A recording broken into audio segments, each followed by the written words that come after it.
Hey folks, happy or merry Advent or whatever people say. I just wanted to give you guys updates. There's a lot of stuff going on and I thought this was the best way to do it. So I'm excited. I haven't done a video in a while. So tomorrow, or if you're watching this tomorrow, then today, or if you're watching it afterwards, yesterday. Anyway, time is weird when you're doing videos. Tomorrow is the feast day for one of our parishes.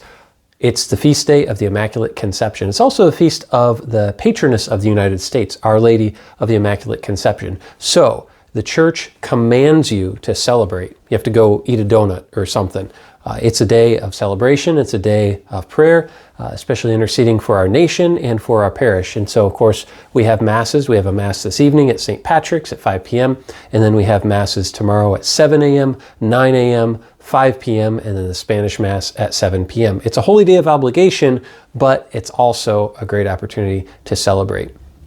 Besides that, coming up this weekend, we have another great feast day of Our Lady. It's the Feast of Our Lady of Guadalupe. Now, it's technically on Monday, but we're going to celebrate it on Sunday. And so we're going to have mañanitas at 6 a.m., and then breakfast afterwards, and then the noon Spanish Mass, we're going to celebrate Our Lady, and then have a convivencia, which is just having food and traditional Mexican food and piñatas afterwards. Everyone is invited. Of course, this is a great feast for our Spanish-speaking population, but Our Lady of Guadalupe is the patroness of the Americas. It's the same Our Lady, by the way, it's just different titles. So I invite you all to come and celebrate with us this Sunday.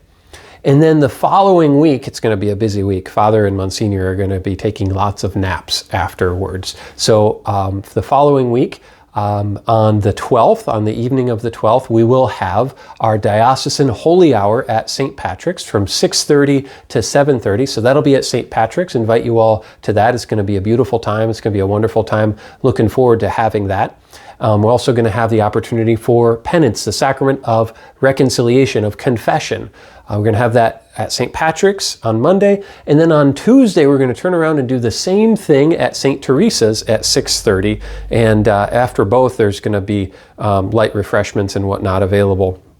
So with both of those, there's the opportunity to go to confession. There's also going to be the opportunity to go to confession on Thursday evening at Immaculate Conception at 7. That one's going to be at 7 because we have the Christmas program before that. So we're going to be everywhere almost all the nights here in confession, so there's no reason not to. Of course, we also have the Wednesday noon to 1 confessions available and confessions before Mass. If you're a little hesitant or having difficulty thinking about going to confession, it's totally okay. It's totally all right. We have little pamphlets in the back of the church. Monsignor or I will help you through.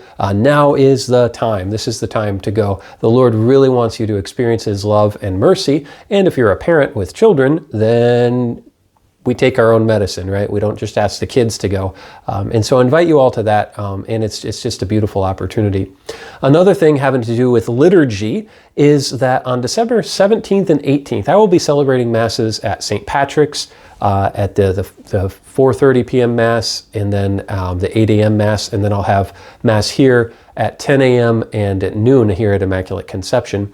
On that weekend, I'm going to say Mass ad Orientum. What does that mean? It's a Latin phrase. It means to the east. Now, I don't literally face to the east. I'm sometimes directionally challenged, but it means that I'm facing with the people. What it looks like is I might have my back to you for some of the Mass. Don't worry, not during the homily, but for some of the Mass. Why is that? Well, if we were all in a 15-passenger van, well, number one, we would be told that we're not allowed to do that because of insurance requirements. So we'd have to get out of the 15-passenger van. But just for this analogy, imagine we're all in a 1,000-passenger van. I'm driving and all of you are in the back. If I'm driving down the road and I'm the driver, you wouldn't say, hey, turn around and look at me.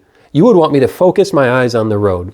Well, the church from ancient times has taught us that we're all traveling in the same direction, and the church has celebrated this in her liturgy, that we're all traveling towards the risen Lord. That's what the East is, because the East is the place of sunrise, the place of hope, the place from which our Savior will come at once again, which is what we celebrate during Advent, the awaiting, the anticipating the second coming of Jesus.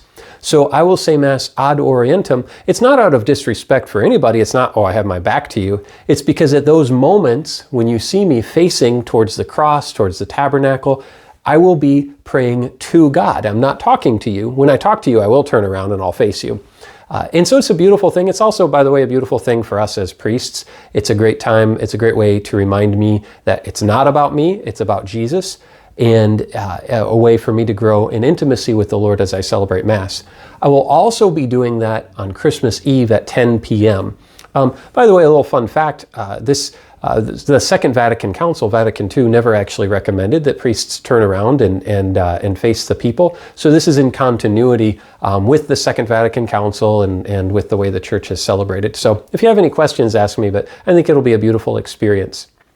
And then, moving on with our updates, on December 22nd at Immaculate Conception at 6 p.m. we will have decorating of the church. Last year was the first time when we had children come over. We invited kids to come over and decorate the church. We figured it out a little more. We're going to, I think, do an even better job this year. We'll have the little ones help with a few things, and then we'll have them go over to Mary Toomey Hall, and we'll have cookies there. And so if anybody wants to provide cookies, welcome to do that. But I encourage you, we really want to focus on the family aspect of Christmas in all of our parishes. So I encourage you on the 22nd at 6 p.m.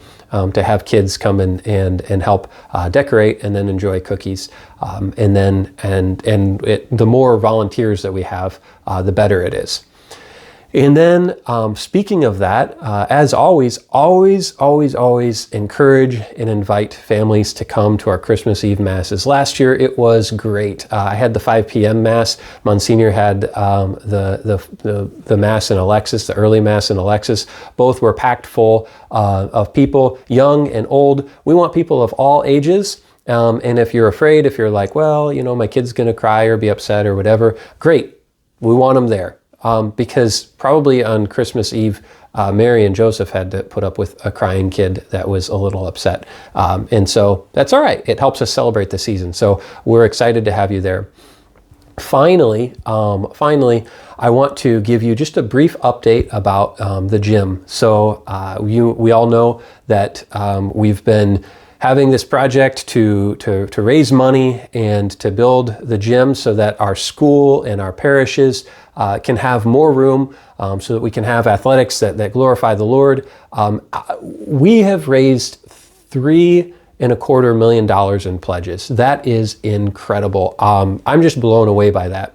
Now, I know you all know that we have this moratorium, this waiting period that's making things take longer than what we expected. And I know that's really difficult news, and we're still in dialogue, and hopefully we can figure more out about that soon. I will keep you updated, but a few really important things about that. Number one, if for whatever reason, we didn't end up building the gym, which is very, very, very unlikely.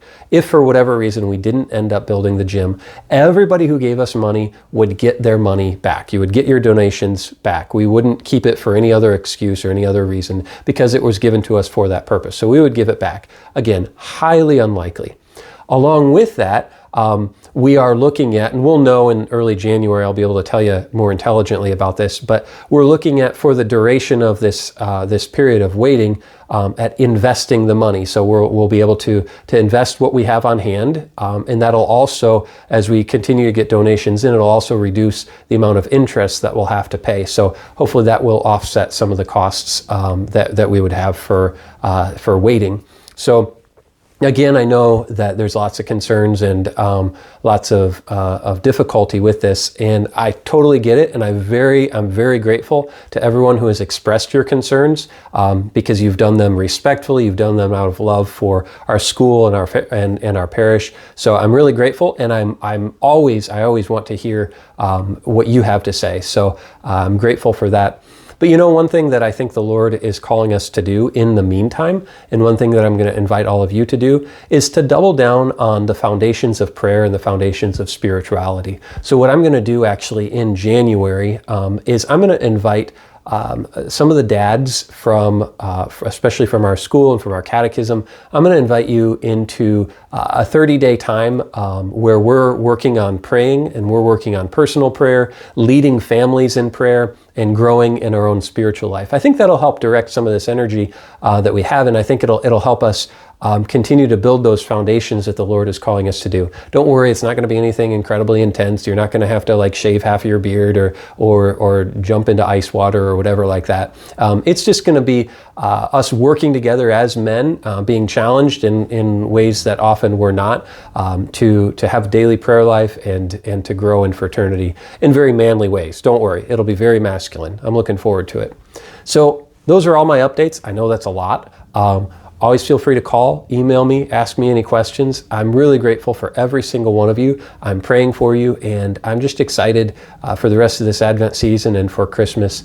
It's such a beautiful time here, and it's such a beautiful time for our families, for our entire Catholic family here in Warren and Henderson County. Know of my prayers for you, and please continue to pray for me. Thanks. God bless.